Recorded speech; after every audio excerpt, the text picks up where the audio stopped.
যে আমাদের ছোট্ট ছাদ বাগান এখন কমপ্লিট হয়নি, এখনও অনেক গাছ আসবে।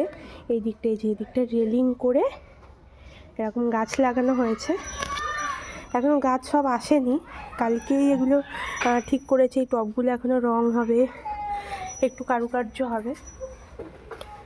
এই যে এগুলো এখনও সব গাছ আসবে, এসে এগুলো ফুল গাছ সব লাগানো হবে। আর এই যে এদিকটা দেখো আমাদের কচি কাঁচাগুলো রং করেছে। এই যে এই দেখো অঙ্কুশ আর মানু দুজন মিলে এগুলো করেছে। এদিকেও কটা গাছ এনেছে, এখনও আনতে হবে, অনেক গাছই আনবে।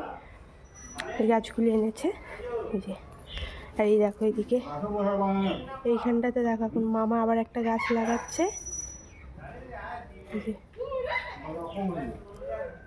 ওইখানটা মামা কি কিচেন গার্ডেন হবে? নিচে হবে তো। ওখানটা এখন আম গাছ লাগাচ্ছে মামা। তারপরে এই মাটিগুলো সব ওপরে তোলা হবে, দিয়ে এই টবগুলো সব দেওয়া হবে। নিচে অত মাটি, ওই মাটিগুলো সব তুলে এই ওপরটায় দেওয়া হবে।